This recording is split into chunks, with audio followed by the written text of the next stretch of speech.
Hey guys, we all welcome you in India's best learning platform, Upcoming IAS, and today we are going to deal with some current affairs issues.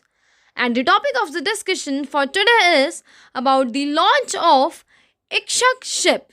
I hope you all are doing well, so without doing any further delay, let's start the video.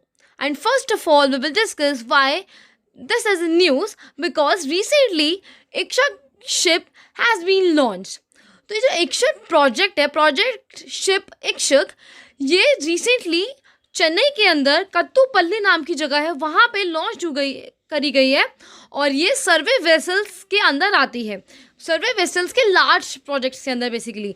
और ये जो सर्वे vessels large के जो projects हैं उनमें 4 सर्वे vessels की जो ships है उसमें से 3rd नंबर पे ये आती है, जो कि हमारी इंडियन नेवी के लिए बनाई गई है, जिससे कि वो हमारे जो भी वाटर वाले एरियाज हैं, जो भी ओशंस हैं, सीज़ हैं, उनमें अपनी मॉनिटरिंग को वो जारी रखते रहें और अपने देश के प्रति जो उनका कंट्रीब्यूशन है वो निभाते रहें। क्योंकि आपको पता है जितनी रिस्पेक्ट हम अपने आर्मी के लोगों की करते हैं, आर्मी सोल्जर्स की करते हैं, उतनी ही रिस्पेक्ट हमें हमारी अपनी इंडियन नेवी की और इंडियन एयरफोर्स की करनी चाहिए, क्योंकि वो भी हमें एयरवेज एंड वाटरवेज के थ्रू हमें प्रोटेक्ट करते हैं हमारी कंट्री को।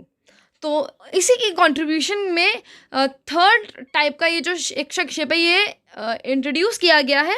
और इक्षक का मीन्स होता है गाइड, कि ये गाइड करेगा, ये सबको बताएगा और ये अपना कंट्रीब्यूशन निभाएगा वहाँ पे सर्वेइंग में, सर्विलांस में। क्योंकि ये जो सी के थ्रू जो भी मैरिनर्स होकर जाएंगे ना, उनके लिए सर्वे करेगा और बताएगा, जिससे कि वहाँ पे जो भी चीज़ें हो रही हैं, लाइक वहाँ पे मॉनिटरिंग करेगा, सर्विलांस करेगा, और जिसको होके जो भी मैरिनर्स होंगे जो वहाँ से पास होके जा रहे होंगे उनके भी सेफ्टी का ध्यान ये रखेंगे अगर कोई भी सी के थ्रू जा रहा होगा तो। एंड ये जो इक्षक शिप है ये हमारी इंडियन नेवी के लिए GRSC एंड LNT ने मिलकर बनाई है इसको बेसिकली, या तो आप GRSC कह लो फिर LNT कह लो, एक ही बात है। ओके और हम इसके बारे में हम कुछ और जानते हैं इस इक्षक शिप के बारे में। और ये जो इक्षक शिप है बेसिकली किसका पार्ट था? ये सर्वे वेसल शिप्स का पार्ट था।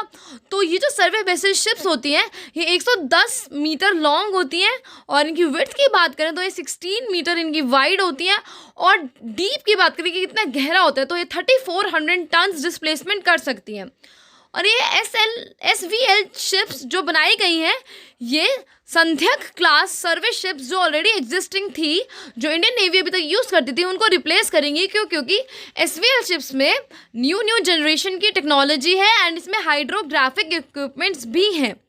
और इससे क्या होगा कि जो 80% हमारे पास कॉस्ट आएगी, इंडिजीनियसली इसकी जो कंटेंट कॉस्ट है वो हमारे पास आएगी।